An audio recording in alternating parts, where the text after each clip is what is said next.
Olá, eu sou o Guilherme Alf e esse é o podcast O Investidor de Relacionamento. Eu sou relações públicas de formação, empreendedor de profissão e um grande apaixonado por relacionamentos. E por isso eu criei esse podcast. Está no ar o 20º episódio da segunda temporada do Investidor de Relacionamento by Experiência.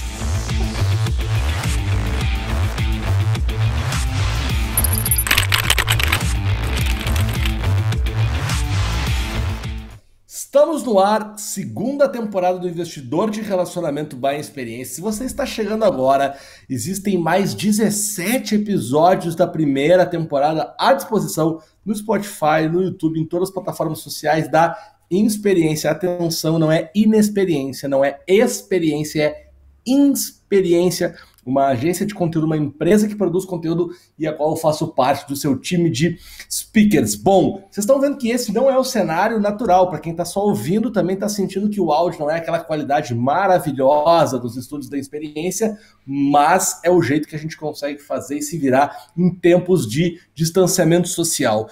Quem também já está acostumado a ouvir o podcast, a assistir o podcast, sabe que eu sempre tenho um convidado. Já tivemos 2 convidados nessa primeira temporada, Jackson Follman, goleiro da Chapecoense, hoje cantor vencedor, né, do Super Pop, não, como é que é? Esqueci o nome do Popstar, vencedor do Popstar, e também o Anderson Bruno, que falou sobre vendas, ele trabalha na LG, foi um episódio muito bacana, então eu te convido também a ouvir esses 2 episódios, mas mesmo que eu esteja gravando aqui deste quarto onde estou fazendo a minha quarentena, não é minha casa, eu não moro aqui, mas é onde estou desde 13 de março fazendo a quarentena, vou receber no estúdio deste quarto o meu convidado como num passe de mágica, que é este rapaz aqui. Pá! Aí! Que momento, agora hein? sim. Nada como ensaiar. Professor Gustavo Reis. Hoje é um dia histórico na minha vida de estar lhe recebendo aqui dentro do quarto onde estou fazendo a quarentena. Nunca imaginei de receber neste quarto aqui. Seja muito bem-vindo. Ainda que virtualmente, né? É o que eu digo sempre. Não é necessário estar perto para se sentir próximo, Guilherme Alf. Essa é uma das grandes verdades da vida. Eu acabei de escrever sobre isso, inclusive, fiz um post no Instagram sobre isso, falando sobre essa ideia de que a lei da proximidade, que durante muitos anos regeu o universo, desde a Idade Média, a gente acredita que o que está perto é mais verdadeiro, é mais útil, é mais real do que o que está longe. Se ela já não tinha sucumbido nos tempos pré-pandemia, a pandemia está nos levando a acreditar definitivamente que essa lei não faz muito sentido e que é possível a gente se sentir próximo de pessoas que estão a muitos quilômetros de distância e que muito provavelmente, se tudo isso não tivesse acontecido, nós teríamos até menos vínculos, menos proximidade, menos contato com elas do que nós estamos tendo. Então já fica uma lição interessante, um legado, né? E que está me oportunizando aí de estar, ainda que virtualmente, na sua companhia, no seu quarto. Ou você no meu estúdio, nunca se sabe. No meu quarto de quarentena, aqui. Aliás, já vamos deixar, então, o Instagram é Prof. Gustavo Reis? Professor Gustavo Reis, tudo junto. Professor Gustavo Reis. Bem longo, Professor Gustavo Reis. Já fica a dica aí para vocês. Bom, a gente está gravando esse episódio, é 13 de maio agora, ainda estamos em distanciamento social. No Brasil, a gente espera muito que, tomara que você esteja ouvindo esse episódio quando tudo isso já tenha passado. A gente torce muito para que isso aconteça o mais rápido possível. Mas eu tomei essa decisão de gravar os episódios virtualmente por 2 motivos. Primeiro, por conta do distanciamento social, que a gente está impedido de, né, a nossa atividade dá para fazer por vídeo, então a gente está fazendo ela por vídeo, não tem por que a gente se expor e se encontrar, se a gente pode fazer por aqui. Então, mas já fica o meu pedido de desculpas, embora o meu agradecimento ao Gustavo pela qualidade. Se a qualidade está boa, porque o Gustavo é convidado e produtor deste episódio, poderá botar no seu currículo, dentre os seus tantos feitos, que é produtor. E o outro motivo de eu estar gravando esse podcast hoje, e vou gravar uma série essa semana de podcast, é porque dentro de algumas semanas, segundo as palavras de Gustavo Reis, estarei adentrando ao Vietnã, porque Nina vem aí. Serei pai nas próximas semanas e aí com certeza vou parar de gravar podcast, vou parar de fazer tudo, porque só quero viver e curtir a Nina. Antes da gente começar no tema, explica para mim essa história de Vietnã aí, para quem está ouvindo.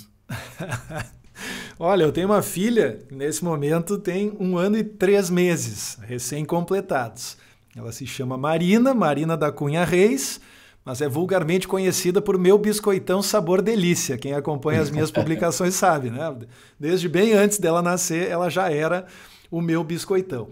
E essa história do Vietnã começou no meu dentista. Eu fui até lá, meu dentista tem 2 filhos, uma filha que deve ter uns 7 anos hoje, 6, 7 anos talvez. E ele foi uma das primeiras pessoas para quem eu contei que a Andréa estava grávida, né? E quando eu contei para ele disse, cara, não sabe, a Andréa está grávida e eu vou ser papai. Ele me deu um longo abraço, bateu nos meus ombros e disse assim, seja bem-vindo ao Vietnã, soldado. Eu demorei a entender aquilo, eu só fui entender depois que ela nasceu, cara, porque assim... Faz todo sentido depois. Né, o Alf, hoje é 13 de maio, não sei se foi hoje ou ontem, Alf, que você compartilhou uma foto, né, das roupinhas, de que já tá fazendo os looks da Nina e tudo mais, e eu disse assim, cara, eu fiquei pensando, que fase maravilhosa essa, em que a gente tá só com os looks, mas ela ainda não tá dentro gritando. A gente ainda pode montar os looks como a gente acha que vai ser. Cara, mas o Vietnã é lindo, o Vietnã constrói o caráter, sabe? A gente descobre que a gente pode dormir muito menos do que a gente acha que pode dormir. A gente descobre que não tem assim como a gente desenvolver mecanismos melhores de controle de frustração do que diante das evacuações sistemáticas e constantes de um bebê recém-nascido, em que a gente limpa dobrinha por dobrinha, passa creme, passa talco, fecha a fralda e ouve o barulho. De novo, cara, não é possível. E isso se repete a exaustão durante a madrugada. Vocês vão viver isso. Eu estou muito feliz de que vocês vão viver isso, porque 2 coisas são muito verdadeiras. Primeiro, passa muito rápido, e segundo... Sim. O que fica disso tudo é um amor crescente e restrito e essencial que não tem nenhum paralelo na vida. Eu respeito muito quem diz que é pai de pet, quem diz que não quer ter filho por opção e tudo mais. Cara, mas vocês estão prestes a viver uma experiência que não tem substituição. Não vou me deixar levar porque isso viraria outro episódio do podcast fácil. Mas, de novo, quero aproveitar para declarar que eu estou muito feliz desde que eu soube dessa notícia, de que vocês estavam grávidos, que é importante falar no plural, vocês estavam grávidos e que vocês estão prestes a viver o que eu e a Morena vivemos há menos de 1 ano e meio. É uma coisa completamente absurda e indescritível. Eu tenho certeza de que vocês vão curtir cada momento, mesmo os momentos mais difíceis, coquetéis de napalm voando sobre as cabeças no Vietnã. Eu tenho certeza de que vocês vão viver uma experiência transformadora. Eu agora, pra gente encerrar o tema, mas eu agora tô no que eu tenho chamado de ansiedade muito boa. Eu tô só naquela ansiedade de pensar que ela daqui a pouco vai estar aqui com a gente e tal. E, enfim, poderemos gravar um episódio contando as experiências de Nina e Marina, né? Ou de Marina e Nina, porque Marina veio antes, Marina está 1 ano e 3 meses na frente da Nina. Mas, só para deixar no gostinho aqueles que estão ouvindo no Spotify, que não estão com a experiência visual, eis aqui, beleza. Marina que sorrisão. E Morena, o sorriso das Campinas, Meu Biscoitão Sabor muito Delícia bom. E a sua mamãe. Cara, não tem, cara, muito nada bom. igual a isso. Muito bom. Bom, mas vamos falar sobre redes de relacionamento. O meu convidado de hoje, o professor Gustavo Reis, professor, eu adoro aquela frase que tu é professor e não só professor de matemática, né? Isso é muito legal. E eu sempre gosto de começar o podcast aproximando o meu convidado de quem está ouvindo ou assistindo. Então eu queria que tu contasse um pouco da tua trajetória, da tua história, do que tu vem fazendo aí profissionalmente. Bom, vamos lá. Eu sou professor, eu sempre me apresento da mesma forma, né, Alf? Eu sou professor por vocação e por ofício. Felizmente as 2 coisas se alinharam, né? Eu tive oportunidades de descobrir ao exercer esse ofício que ele representava a minha verdadeira vocação, o que infelizmente nem sempre acontece. Tem muita gente que passa a vida inteira se dedicando a coisas que não têm relação com a sua vocação. Nosso querido decano Tedi Correia fala muito sobre isso, sobre as questões de propósito, né? Mas eu me sinto muito confortável nessa posição. Por mais que a forma com que eu venho exercendo a minha profissão ela tenha se transformado bastante ao longo dos anos, né? Eu tenho 3 hashtags que caracterizam os meus objetivos, as minhas missões de vida, né? E é super contemporâneo mesmo você ter hashtags para descrever missões, né? Ao invés de missão, visão e valores, 3 hashtags. Hashtag estudar sempre, hashtag aprender mais, hashtag ensinar melhor. São as 3 coisas que eu quero fazer, se Deus me permitir, o resto da minha vida. E aí, ao longo desse período, eu comecei a dar aula quando eu tinha 16 anos, recém-ingressante na Faculdade de Ciência da Computação da Universidade Federal. Comecei a dar aula no mesmo curso pré-vestibular que eu tinha frequentado até o ano anterior. Continuei dando aula por 6 anos contínuos ou paralelos aos meus estudos da faculdade. Me formei em computação e aí passei logo depois disso 5 anos nos Estados Unidos, trabalhando primeiro numa empresa de pesquisa de mercado na área de tecnologia da informação e depois em uma empresa de software mesmo, mas no departamento de pesquisa de mercado vinculado na época ao departamento de marketing, né? Empresas bem grandes, uma familiar, outra pública, como se chama nos Estados Unidos, empresas públicas, empresas que têm ações na Bolsa, né? Na Nasdaq, no caso específico. Voltei para o Brasil, isso, né, estamos falando aí de, por incrível que pareça, quase 20 anos atrás. Voltei para o Brasil pouco depois dos episódios de 11 de setembro e de 2001, né, para 2002. E desde então venho construindo essa trajetória no mundo da educação, né? Eu tive 2 escolas aqui em Porto Alegre. Uma primeira escola com um projeto muito ambicioso para a época. Eu sempre digo que ela não, digamos assim, ela não vingou essa primeira escola por 2 motivos. O primeiro motivo por dificuldade de composição societária. Eu tinha muito pouca experiência, diferentemente de Guilherme Alf, em participar de sociedades, né? E aí eu tinha 6 sócios na época e foi muito difícil de estabelecer prioridades e atribuições e de fazer com que todo mundo se dedicasse minimamente para que o negócio prosperasse.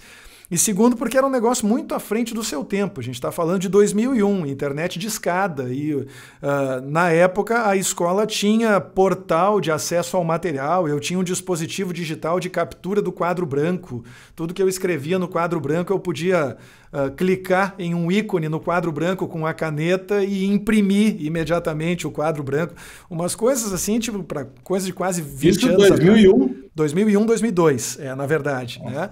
Em 2002 a gente desenhou isso. Que eu voltei meio hiperestimulado dos Estados Unidos, né? E achava que aqui eu ia conseguir fazer tudo nos mesmos moldes, no mesmo ritmo e enfim, no mesmo nível tecnológico que já era realidade lá na época, né? Com banda larga e com coisas que levaram alguns anos para se tornar mais disseminadas no Brasil, né? E aí o que aconteceu foi que eu tive essa primeira experiência da escola, que foi até 2006, mais ou menos, se eu não me engano. E em 2008 eu abri uma outra escola, dessa vez em sociedade com o meu pai. Mudei, né? Bastante. E essa escola permaneceu aberta por 10 anos, né? E eu só fechei essa escola porque a modalidade online estava crescendo muito. E eu não estava conseguindo me desdobrar entre o online, o presencial, os estudos na universidade, né, na Unicinos, de que eu sou professor hoje também, e também as palestras que surgiram na minha vida por uma oportunidade rara, uma palestra que eu fui convidado para dar em 2012, no TEDx Unicinos, que acabou sendo muito bem recebida, uma vez publicada no YouTube, e acabou me aproximando, inclusive, do Fabrício, Fabrício Ramos, que é o fundador da Inexperiência, e acabou, inclusive, me oportunizando aí conhecer Guilherme Alf, conhecer também os meus demais colegas speakers, né? Então, quando chegou 2017, 2018, para resumir a história, eu estava numa encruzilhada, eu precisava escolher algumas coisas para focar, eu não podia continuar tendo 5 ou 6 focos diferentes, porque isso contraria a definição de foco, né? Qual é a definição de foco? Foco é, né, quando a gente estuda lentes lá na física, a gente sabe, numa lente convergente os raios convergem em direção a um foco. Uma elipse tem 2 focos. A gente tem vários exemplos no mundo da matemática, no mundo da física, né, de que foco, para valer, para funcionar, não podem ser muitos, vários, né? E foi então que eu passei a me dedicar exclusivamente ou quase ao conteúdo digital. Já tem 2 anos que eu venho trabalhando aqui nesse espaço, nesse estúdio. É um estúdio onde eu produzo conteúdo digital em vídeo, em áudio, podcast e tudo mais. E já tem 10 anos em que eu faço lives, né? Se eu fosse escolher uma especialidade para declarar hoje, essa, é a produção de conteúdo síncrono, né? A produção de conteúdo ao vivo, com interação com as pessoas e tentando despertar nelas essas respostas emocionais mágicas que nós estamos experimentando agora em tempos de pandemia, de como se sentir próximo sem estar perto. Essencialmente é isso. Muito bom, cara. Deixa eu te perguntar, nisso tudo, tem uma definição que ela é minha, e talvez ela nem seja uma verdade, mas eu te acho um professor pop. E pop no sentido de trazer coisas um pouco mais contemporâneas, fazer coisas mais tecnológicas, mais diferentes, ter um olhar pop para a coisa e tal. Se a gente pode te definir como um professor pop, você vislumbrava isso ou isso foi natural? Eu não sei, eu acho que eu fiquei pensando aqui agora, eu não usaria a expressão pop, né? Eu me qualificaria ou me rotularia, por mais que rótulo não seja uma expressão muito simpática, mas enfim, né? Eu me colocaria o tag de vanguarda. Sabe? Eu estou sempre tentando estar perto da fronteira do que se está fazendo. O pessoal está fazendo transmissão ao vivo em 360 graus. Vamos lá, vamos fazer, né? Tem um pessoal aí que está testando transmissão ao vivo em várias plataformas ao mesmo tempo.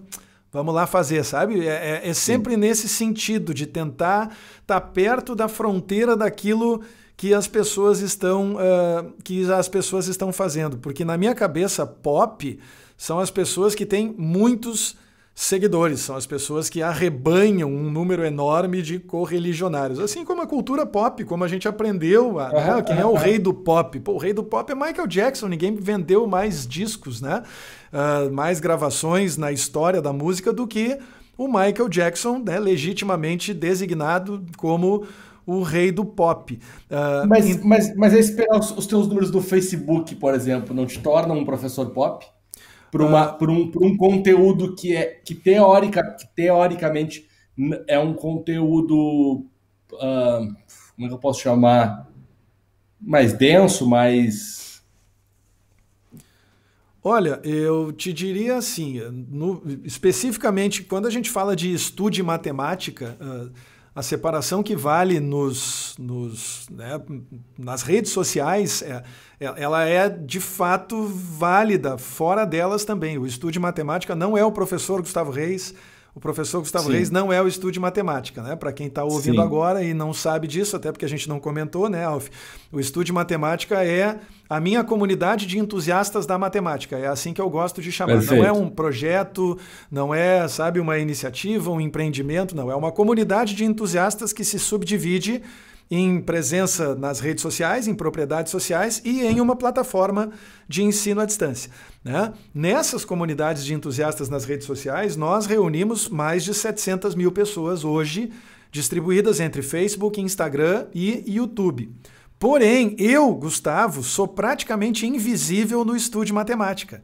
Ou seja, eu sou a pessoa que articula a percepção do estudo de matemática como uma fonte de conteúdo produzido de acordo ou em sintonia com a vanguarda da tecnologia. Mas isso não faz de mim um professor pop, e eu sequer tenho essa ambição.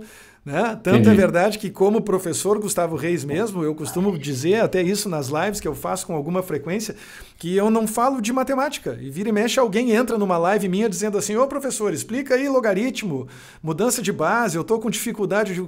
Olha, não é esse o fórum para isso. Quando eu estiver fazendo uma live... quando eu estiver fazendo uma live lá no Estudo de Matemática, a gente vai falar sobre matemática com todo prazer, não tem problema. Mas aqui eu quero falar sobre design, sobre inovação, sobre tecnologia, comunicação, psicologia, ciência, sobre todos esses N outros temas que me interessam pessoalmente como professor e também como speaker da experiência e essa condição que nós compartilhamos, né? E que, de certa forma, acabou me caracterizando como uma pessoa com múltiplos interesses. Sim. Eu vou melhorar a minha pergunta, então. Porque eu quero insistir nesse tema, porque eu acho que tem algumas lições muito legais para aprender contigo nisso e que acabam lá na frente se tornando, eu te vejo muito como uma plataforma de relacionamento, né? Plataforma pela tua multi-entrega. quando tu se deu conta que precisava fazer diferente? E aí eu acho que o diferente acabou indo nesse sentido do pop, que talvez eu concordo contigo que não seja a melhor palavra, mas quando que você se deu conta assim, cara, eu preciso fazer diferente? Bom, primeiro é um traço de personalidade. Né? Isso é de infância. Sempre fui muito curioso, sempre tive muita dificuldade com rotina, sempre fui muito bom de iniciativa e muito ruim de acabativa, como costumam dizer por aí. Né? Não me considero um bom gestor, né? Inclusive dos meus relacionamentos, por incrível que pareça. Né? Não, sou muito crítico com relação a isso, aprendo muito com as tuas publicações, inclusive, e tento colocar muita coisa em prática, porque acho que tenho lacunas muito severas nesse nível. Mas eu diria assim, em primeiro lugar, a questão de curiosidade e, em segundo lugar, a percepção de que, especialmente no início do estudo de matemática ou do uso desse nome como o agregador, né, da comunidade, como o cerne, o elemento central da comunidade de entusiastas, que eu ainda sequer chamava assim, porque não era esse o propósito. Mas quando eu comecei a me dar conta de que eu estava produzindo conteúdo para um certo público e estava atraindo outro, estava atraindo um público diferente do público que eu inicialmente imaginava que fosse atingir. O estudo de matemática surgiu com a ambição de ser um curso preparatório para processo seletivo, na esteira daquilo que eu já vinha fazendo no presencial há mais de 20 anos. Preparação para Enem, para vestibular e tudo mais. Não demorou a eu me dar conta, já nos primeiros 2 anos de estudo de matemática, que havia muitos professores e professoras de matemática se conectando a mim.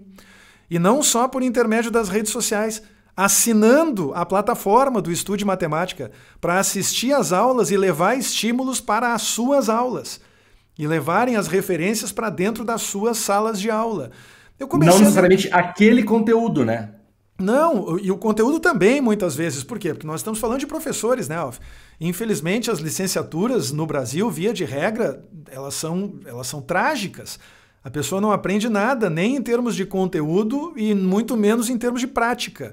Né? Tanto Sim. É verdade que nas licenciaturas, em média, 50% das pessoas que entram não se formam, e das que se formam, em média, mais de 50% não trabalham em sala de aula. Esse é o tamanho do problema, esse é o tamanho do nó que a gente tem para desatar na formação docente. Então, um pouco, eu diria, pensando alto aqui, né? Não pensei muito seriamente, formalmente a respeito disso, mas também por isso é bom a gente ter essas conversas. Eu acredito que a minha curiosidade pode ter sido potencializada a partir do momento em que eu me dei conta de que eu não estava ajudando os alunos que estavam circunstancialmente e temporariamente conectados a mim, porque tinham um objetivo para atingir. É aquela conexão efêmera. Eu estou conectado com ele agora, Sim. com o estudo de matemática, porque eu preciso ir bem no Enem, porque eu preciso passar no vestibular. Quando um professor ou uma professora se conecta comigo, essa conexão ela tem potencial para ser permanente. Ela tem potencial para ser uma conexão de muitos anos. E aí eu me vejo ainda mais na obrigação de permanecer na fronteira da tecnologia e na vanguarda da produção de conteúdo digital para poder fazer com que essa relação se torne de fato permanente e com que eu possa ter uma relevância cujo impacto se expande para muito além daquilo que eu conseguiria se eu trabalhasse conectado diretamente na ponta do aluno. Quando a gente fala de aluno e de professor, e a gente fala de negócio, esse podcast eu falo muito sobre negócios, o aluno ou o professor, ele acaba sendo também o teu cliente, né? O teu consumidor de conteúdo. Na educação, eu vejo que essa relação aluno, professor, cliente, ela tem que ter alguns cuidados para não ultrapassar, porque, enfim, eu não estou vendendo qualquer produto, você vende algo que é conhecimento, né? Como é que tu vê isso e como é que tu lida com isso para não ficar nem muito vendedor e, ao mesmo tempo, não perder o foco do comercial que precisa fazer a tua roda girar? Na educação e na saúde, né? A percepção das pessoas, ainda que seja, né, uma percepção distante da realidade, na minha humilde opinião, é de que todo mundo que se envolve com essas áreas tem vocação missionária, filantrópica, né? E deve trabalhar de maneira não remunerada. Né? Teoricamente, a gente deveria poder expandir isso para empresas de transporte, né? As pessoas deveriam poder se deslocar, né, sem pagar nada. Para as empresas que trabalham no ramo da habitação, as pessoas deviam ter um lugar para morar sem pagar nada. E a gente sabe que todas as experiências que aconteceram nesse sentido no mundo até hoje se revelaram catastróficas, né? Sob todos os aspectos políticos, econômicos, enfim, de que se tem notícia. Tá? Então eu acho, Alf, que todos nós que... Eu acredito, na verdade, que existem 3 formas de qualquer conteúdo ser remunerado. E a primeira dessas formas é grana, é dinheiro, né? Se eu produzo um conteúdo e coloco ele lá num site reservado, faço uma landing page, faço meu marketing digital, gero os meus leads, vou lá e pá, converti, beleza, né? Entrou dinheiro no caixa, cliente, entre aspas, aluno, estudante satisfeito, tá tudo beleza, vamos para o próximo.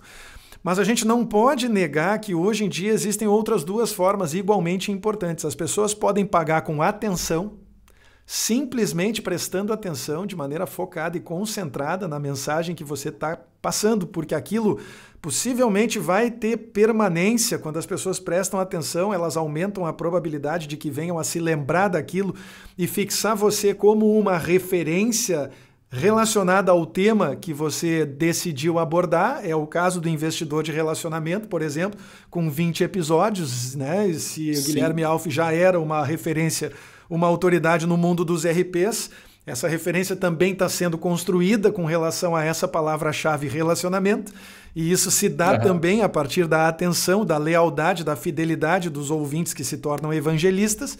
E em terceiro lugar, mas não menos importante, a remuneração pode acontecer na forma da conexão.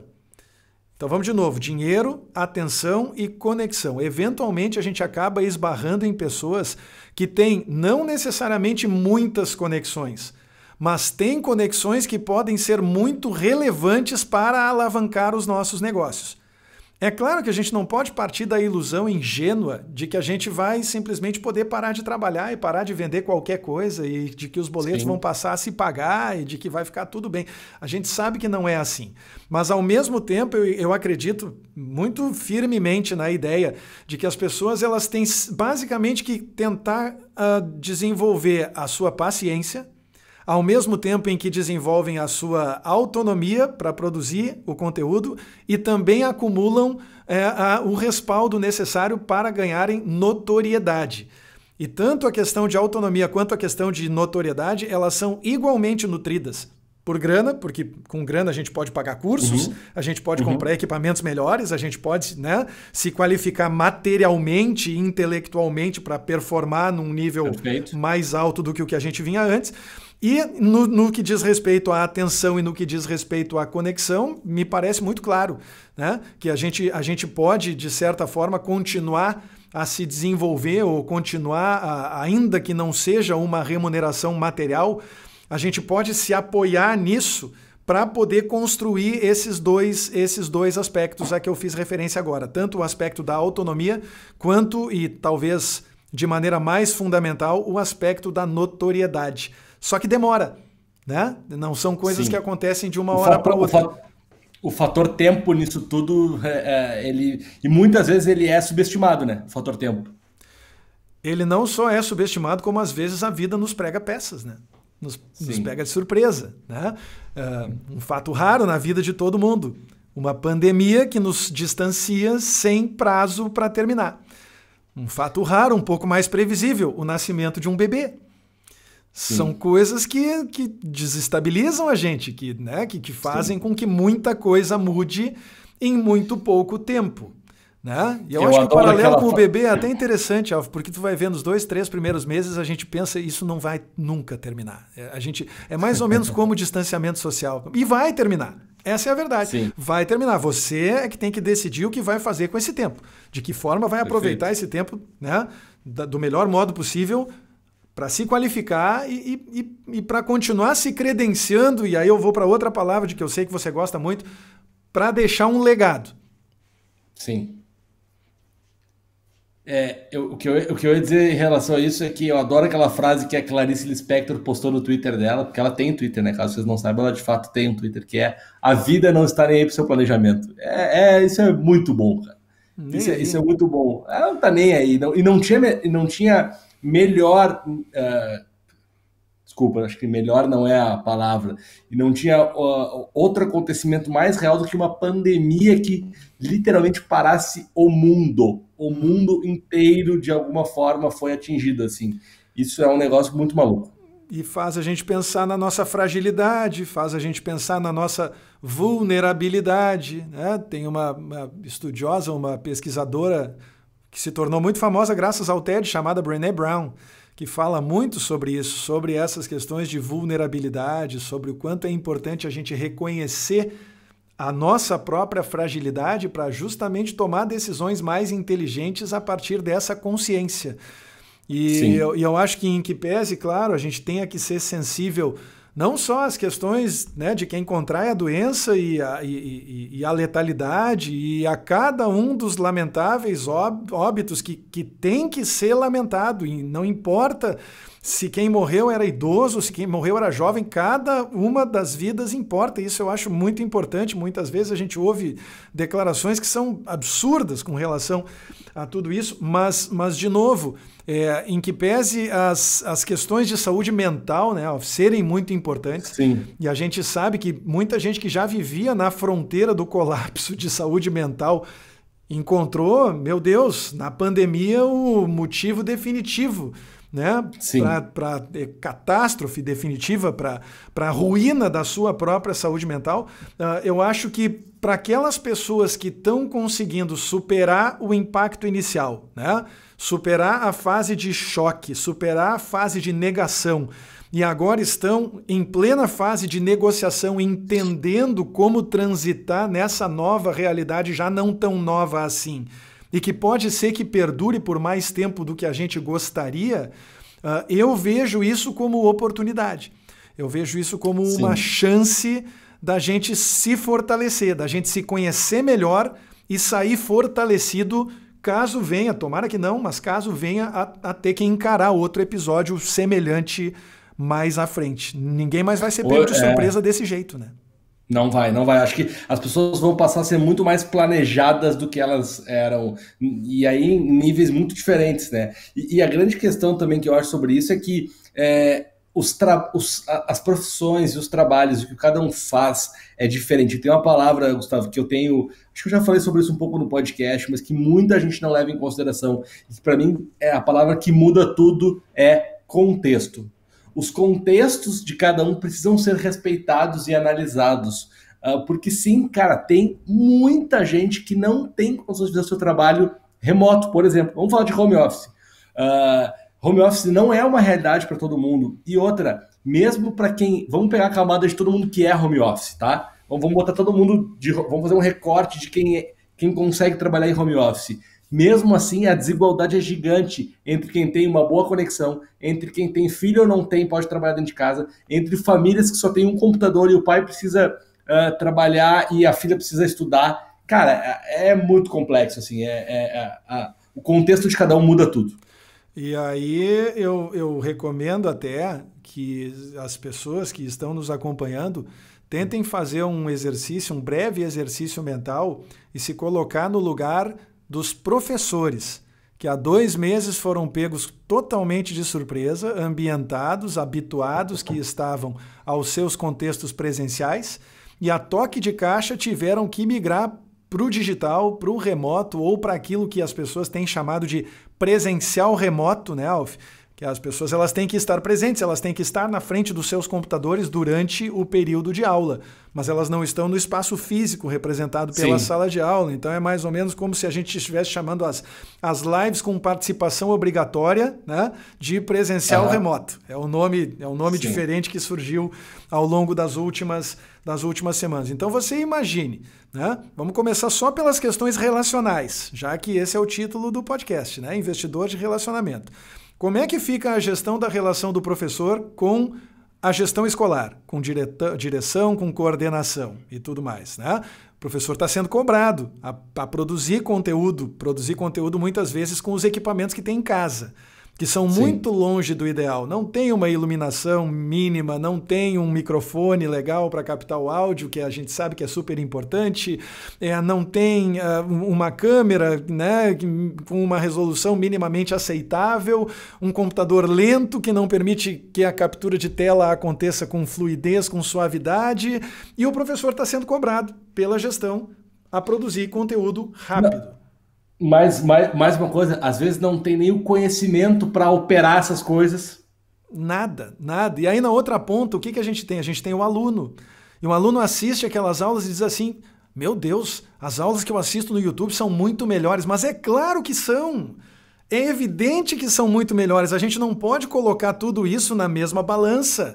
Porque, de novo, tanto no mundo presencial quanto no digital, o contexto é tudo. As aulas que estão sendo usadas a título de comparação são aulas que são produzidas em estúdio, que são editadas, que usam tecnologia, equipamentos de ponta, várias câmeras muitas vezes, e cuja produção não fica devendo a produções, né, milionárias do mundo do entretenimento. Tem muita gente produzindo aulas que tem um padrão magnífico hoje em dia. Na cabeça do aluno é a aula, né, Alf?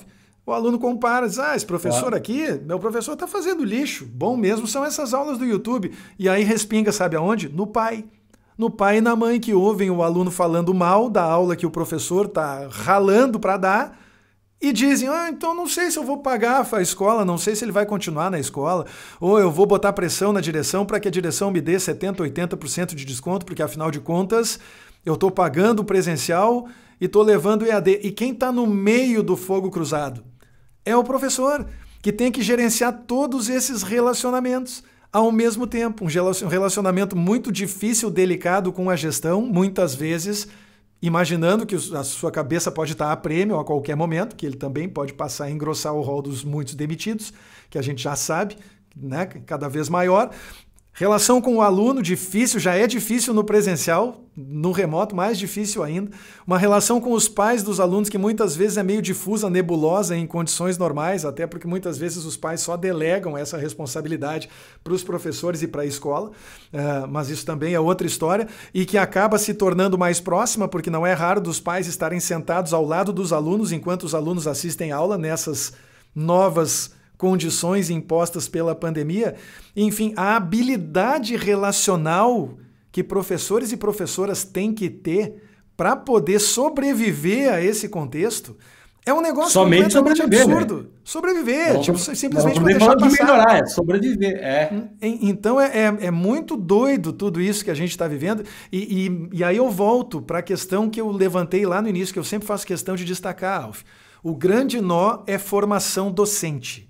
O grande nó é preparar os nossos professores, é levar em consideração as limitações intrínsecas, naturais do material humano que hoje em dia, infelizmente, costuma procurar as licenciaturas, normalmente não por ser a primeira opção, mas porque é curso noturno, vai dar para trabalhar enquanto eu faço a faculdade, ou eu não tenho condições de passar no curso que eu realmente gostaria, e pelo menos oportunizar para essas pessoas a chance de virem a revelar uma vocação, de virem a entender a quantidade de aspectos, a multiplicidade de aspectos de formação necessários para que um professor ou uma professora possam exercer a sua profissão de forma competente, de forma eficiente. E nós estamos absolutamente longe disso, tanto em termos teóricos, quanto em termos práticos, quanto, muito importante, em todos os termos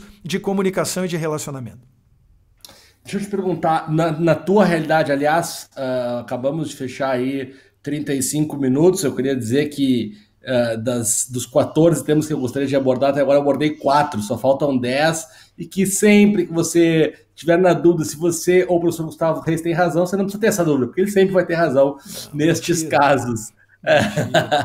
Mentira. Cara, é que eu falo demais, eu aviso sempre, eu digo, olha, vamos fazer 2 ou 3 episódios, ou então vamos fazer um episódio de 3 horas, o especial número 20, né? Mas não adianta, eu aviso, eles não me ouvem. Tudo bem. Eles não te ouvem. Cara, pegando o teu caso, assim, eu acho que tu citou um ótimo caso dos professores, mas eu queria que tu contasse da tua realidade. Como é que tu se divide na tarefa entre criar conteúdo para atrair, criar o conteúdo de matemática, que é o conteúdo, né, talvez da especialidade, não sei se eu posso dividir assim, cuidar do negócio, cuidar das redes sociais. Como que tu divide tudo isso? Faltou cuidar da Marina. Cuidar da Marina, cuidar do Vietnã. Cuidar do Vietnã, é verdade. Garantir a paz e a tranquilidade no litoral do Vietnã, especialmente durante a pandemia, em que a Marina resolveu começar a caminhar durante a pandemia. Ótimo momento. Mudou o modal de transporte, entendeu? Não é mais sobre 4 apoios, agora é sobre 2 apoios. E ela está bem mais rápida sobre 2 apoios do que era com 4 apoios. Mas, de qualquer forma, em termos de conteúdo, Alf, que talvez seja o interesse mais direto do público, né, do investidor de relacionamento, o conteúdo costuma ser o mesmo. Né? Eu crio o chamado conteúdo pilar. Eu crio aulas de formato longo, e esse formato longo pode ser uma aula de 1h30, ou pode ser uma live de meia hora para resolver uma única questão, ou pode ser, enfim, um vídeo pré-gravado de 10 minutos ou de 15 minutos. Todo esse conteúdo pode ser reformatado, editado e reformatado para publicação em outras plataformas. É claro que nem sempre isso resolve completamente a questão. Vamos falar da plataforma quente do momento, o TikTok. O TikTok é uma plataforma que, até pelas ferramentas que o próprio aplicativo disponibiliza, ela parece privilegiar o conteúdo produzido especificamente para essa plataforma. O que, claro, se for verdade para todas as plataformas, naturalmente vai tornar a vida de uma pessoa que trabalha sozinha, como eu, muito difícil. Inviável. Né? Porque é produzir conteúdo para o Instagram, produzir conteúdo para o TikTok, produzir para o Face, para o Insta, para o YouTube, né? Fica complicado, chega uma hora que fica difícil, até porque tem todas as questões de gestão da empresa, tem todas as questões relacionadas às palestras. Virava e mexia, eu moro em Porto Alegre, né? Como você sabe, já morou aqui muitos anos. Quando a gente tem que dar uma palestra em Manaus, em Macapá, 4 voos. É um negócio complicado, né? Então altera um pouco a nossa rotina, assim, né? Mas, de novo, longe de ser uma reclamação, muito pelo contrário, são só ossos do ofício, são coisas que a gente tem que gerenciar. Mas com relação ao conteúdo mesmo, eu acho que as pessoas elas têm cada vez mais que ser inteligentes na produção e tentar pensar, roteirizar essas produções já pensando na fragmentação, já pensando na subdivisão daquele conteúdo para que ele possa ser reaproveitado, reempacotado antes disso, né? E reaproveitado em diferentes redes sociais. Isso lá no momento 1. Oi? Isso lá no momento 1. No momento 1 de criação de conteúdo, assim, já começa já pensando como é que aquilo vai se espalhar. Não é depois que faz isso. Sim, exatamente, tá? Essa fragmentação, ela tem que ser previamente pensada e, inclusive, existem alguns recursos, as pessoas podem colocar isso em prática, né? Se você está fazendo uma live, por exemplo, e tem alguém monitorando essa live, não precisa ser necessariamente você mesmo, mas até pode ser, e eu vou apresentar instrumentos para que as pessoas possam fazer isso por conta própria, mas se você não está monitorando a live, você pode perceber a partir da ajuda de alguém, você pode registrar os momentos em que as pessoas deram mais risada, ou os momentos em que as pessoas manifestaram a sua satisfação. Ah, que legal isso! Olha que bacana esse macete! Olha esse bizu, eu não conhecia! Ou então, um monte de risada, ou um monte de palminha. Esses momentos, eles já podem ser, por assim dizer, favoritados pela pessoa que está, né, acompanhando, monitorando essa transmissão. É como fazer uma decupagem em tempo real, né, Alf? Em algum lugar de Porto Alegre, Ricardo Capra sorri com isso. Com essa análise de dados em tempo real. Fecha parênteses. Exatamente, né? Porque, na verdade, o que a gente está fazendo? A gente está, de certa forma, fazendo um monitoramento de sentimento. Né? E isso pode ser feito por intermédio de um vídeo gravado, né? Só que aí, claro, a chance de você ter um número estatisticamente relevante ou significativo de pessoas que assistem a um vídeo gravado de 1 hora ou mais é pequena, se você tiver uma rede social de tamanho pequeno. Então talvez seja melhor fazer isso ao vivo, mesmo que você tenha, sei lá, 20, 30, 40 pessoas assistindo a sua transmissão, e aí você sabe bem a minha opinião a respeito disso. Eu acho 30, 40 pessoas um número muito expressivo de pessoas que estão reunidas, né? Se estivessem numa sala de aula na minha frente, 30, 40 pessoas numa sala. Era uma sala lotada. É uma sala lotada, né? É uma sala bacana, já entusiasmo, deixa a gente pilhado para trabalhar. E aí, a partir então desses favoritos, digamos assim, com a liberdade, né, a licença poética para chamar assim, você já sabe quais são os momentos do seu vídeo que podem se transformar em vídeos de 3 minutos para o IGTV e para o YouTube, ou em vídeos de 1 minuto para o Instagram, ou em vídeos de 15 segundos para o TikTok, por que não, né? E que podem ser editados e podem, enfim, né, usar stickers e usar nas nuances específicas e marcações de cada uma das diferentes plataformas, evitando assim que você tenha que ligar a câmera 6 vezes para fazer publicação em 6 redes, né? O que a gente sabe é incompatível com quem ainda dispõe de 24 horas por dia, assim como nós todos, né? Mas eu queria que comentasse um pouquinho só sobre como você divide as tarefas, inclusive as que não são de conteúdo. As que não são de conteúdo, assim. Porque, me corrija se eu estiver errado, mas você é praticamente hoje um exército de um homem só. Eu trabalho sozinho, né? Então eu tenho algumas tarefas de rotina, né? Como, por exemplo, a manutenção das minhas mensagens em dia, em um checklist diário e numerado. Começa pelas mensagens do Gmail, vai para as mensagens da Unicinos, vai para os comentários do YouTube e assim vai. Nem sempre eu consigo fazer isso todos os dias, mas pelo menos eu tenho um checklist identificando todas as etapas do processo. Vale a mesma coisa para as contas que eu tenho para pagar, né? Hoje em dia eu não tenho boleto de aluguel para pagar, porque esse estúdio aqui foi montado no meu antigo apartamento de solteiro, que simplesmente eu casei, me mudei e mudou no Waze de home para work, né? Basicamente foi o que aconteceu. Agora meu endereço comercial é o endereço onde eu morava até então. Ele não é na tua casa o estúdio. Eu sempre achei que era na tua casa. Não. É um outro apartamento. Isso, é no apartamento onde eu morava enquanto solteiro. Eu moro no bairro Menino Deus, aqui em Porto Alegre, e aqui eu estou no bairro Rio Branco, que é onde fica o estúdio. A 10 minutos, menos de 10 minutos de casa, na verdade. Então é bem prático o deslocamento, né? E fora isso, as questões, é claro que eu tenho que condicionar a minha rotina ao que aparece, né? Estamos aqui agora numa tarde de uma quarta-feira gravando o podcast. Outras coisas que poderiam estar acontecendo agora não estão acontecendo porque essa gravação aqui é prioritária e assim surgem coisas que são atividades, tarefas, né? Agendamentos que são prioritários. Mas eu acho que talvez a pandemia também tenha servido para isso, né, Alf? Eu acho que o primeiro passo de quem trabalha sozinho em um mundo em que o FOMO, né, o Fear of Missing Out, é regra, né, aquele medo de estar perdendo alguma coisa que já nos acometia antes da pandemia e agora piorou, eu acho que o primeiro passo é não se cobrar demais.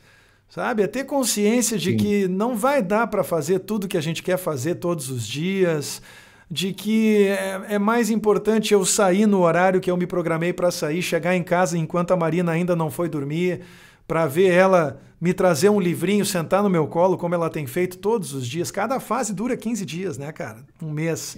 Agora a fase é essa, eu chego em casa, ela vem com um livrinho, assim, uma revista, alguma coisa, estende a mão para mim, me entrega, eu puxo ela, sento no meu colo e ficamos folhando a revista. Que maravilha. Com 1 ano e 3 meses. Então, sabe, esse tipo de coisa são experiências que não têm substituição e a gente tem que entender que se a gente se permitir essa imersão no mundo digital, ela vai se tornar algo permanente nas nossas vidas. É como um gás. Eu sempre falei isso em relação ao trabalho. Hoje eu falo em relação à cultura digital. A cultura digital nas nossas vidas é como um gás. Ela se expande e ocupa todo o tempo disponível. Absolutamente todo o tempo. Se você entregar 15 minutos, esses 15 minutos vão ser ocupados. Não necessariamente com coisas relevantes. E pior, muitas vezes com consumo de conteúdo à toa, consumo de conteúdo que não agrega. E eu faço um meia-culpa diário com relação a isso. Eu estou o tempo todo me policiando, né? Eu tenho aqui, vou até mostrar para as pessoas que estão nos assistindo no YouTube, e a gente descreve, eu tenho aqui uma palavra-chave no meu quadro branco. Só tem uma palavra-chave escrita no meu quadro branco, que é foco. Porque é a única coisa que eu quero ter. Eu quero ter foco, eu quero poder sentar aqui e fazer o que realmente importa. E entender definitivamente que todo o tempo que eu invisto produzindo conteúdo é um tempo mais bem utilizado do que o tempo que eu uso consumindo conteúdo à toa. Observa, quando eu falo à toa é muito importante, porque o à toa é a navegação errática nas redes sociais, o à toa é aquele momento em que você visita sites para saber sobre economia, sobre política, coisas que não têm nenhum vínculo com o seu dia a dia, com o seu fortalecimento como uma pessoa que busca notoriedade ou, né, enfim, o simples aprimoramento da sua cognição, mas você faz mesmo assim, né? E acaba fugindo do que realmente precisa ser feito. Então, eu sei que eu sou prolixo, eu tenho dificuldade para resumir, mas a síntese é essa, é tentar ter método, é tentar ter um sistema em ação, em vigor, de preferência baseado em listas, de preferência itemizado, de preferência no papel e não na cabeça. A cabeça não é lugar para guardar coisas de que você quer lembrar. O papel é, o computador é. E, ao mesmo tempo, não se cobrar demais. Não se cobrar demais e nem criar expectativa, Alf. São as duas coisas que nos fazem nos sentir para baixo no final de um dia. É a expectativa não correspondida. Que não resolvem, né? É a expectativa não correspondida, mas especialmente agora está todo mundo no mesmo barco, né? E a cobrança excessiva em relação a nós mesmos. Então, eu acho que, na verdade, são os dois lados da mesma moeda, né? Se a gente for parar para pensar, você não cobra nem de si próprio e nem dos outros. Você entende que está vivendo uma situação única, uma situação singular, mas ao mesmo tempo você também aceita que quando tudo isso passar, é o próprio fato de nós estarmos imersos em um contexto de tanta produção permanente e consistente de conteúdo, que a gente tem plena consciência de que jamais vai conseguir consumir, é um bom motivo para você manter acesas na sua cabeça essas duas chamas. A chama da não criação de expectativa e a chama da não cobrança excessiva em relação a si próprio. Cara, tem uma proposta para te fazer ao vivo e online no dia 13 de maio de 2020, às 16 horas e 45 minutos, que é...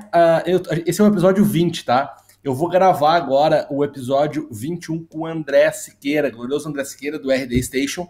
Tá marcado já quando ele tá me aguardando, mas eu quero muito que a gente continue. Então eu queria ver se concorda comigo que eu gravo com o André o 22 e eu deixo para nós gravar mais uma hora do 21, que não pode ser hoje, mas que pode ser amanhã ou sexta, enfim. A gente recombina, pode ser? Tá ótimo, por mim tá... Eu sabia que isso ia acontecer, é inevitável. O primeiro episódio, que vão ser 2 episódios. E aí, cara, só pra gente manter minimamente o roteiro, eu queria encerrar o nosso papo com as 3 dicas que não vão mudar a sua vida. As 3 dicas que não vão mudar a sua vida são as dicas que eu dou, que não vão mudar a vida de ninguém, porque não vou eu aqui querendo fazer um podcast com 3 dicas querendo mudar a vida de alguém. Mas, de alguma forma, essas dicas vão te ajudar no dia a dia, essas dicas podem ajudar ou inspirar bastante gente. Eu digo 2 e você diz uma dica, certo? Pode pensar aí enquanto eu vou falando aqui. Eu vou deixar 2 dicas que são para usar neste momento de pandemia. São dicas mais temporais, mas que elas também podem ficar para depois. Dica número 1, marque um café online. O café online é o seguinte, você manda uma mensagem para alguém e convida para tomar um café por FaceTime. A pessoa do lado de lá faz o café, você do lado de cá faz o café, e aí para ali 10, 15 minutos durante a tarde, toma um café e conversa um pouco sobre a vida, sobre como é que tá, sobre como é que não tá. Não é para fazer isso para tentar vender alguma coisa, é para fazer relacionamento. Então, dica número 1, marque um café online em tempos de pandemia e depois acho que isso também pode ser uma ótima saída para a gente dar uma humanizada, né? A gente vai falar isso no próximo episódio sobre a humanização digital, né? O Gustavo falou um pouquinho disso lá no começo, sobre estar perto ou longe, a gente vai falar disso no próximo episódio. Então você já vai poder ouvir na próxima quinta-feira. E a segunda dica é: ligue para oferecer ajuda. Isso já é algo que eu venho falando há muito tempo. A gente mais pede do que oferece. E aí vocês podem perguntar, mas como eu vou saber, Alf, se alguém está precisando de ajuda? Muito simples. Uma breve passagem pelas redes sociais e dá para pinçar um monte de gente que está pedindo ajuda sem pedir, tá demonstrando que está com problema, que está para baixo, que está isso, está aquilo. Passa a mão no telefone, é importante que você ligue, porque ninguém mais liga hoje em dia, liga e oferece ajuda dentro de algum contexto para alguém. Isso também vai poder ajudar muita gente, vai te ajudar a fortalecer os seus relacionamentos. Dica número 3, sempre do convidado, professor Gustavo Reis. Tá mais do que provado a essa altura de que a melhor forma de aprender é ensinando, Guilherme Alf. E eu vejo muita gente dizendo que tem dificuldade em ensinar, que se sente inibido diante das câmeras, que se sente constrangido, que tem vergonha, ou que é um hipercrítico ou uma hipercrítica em relação ao conteúdo produzido por si próprio. A todos esses, a minha dica, e desde já pedindo licença para uma palavra que eu acho que está na fronteira do palavrão, mas hoje em dia tem até capa de livro que tem palavrões muito mais pesados do que esse e, consequentemente, eu acho que isso não vai chegar a se caracterizar como motivo de censura desse episódio. Liga a merda da câmera.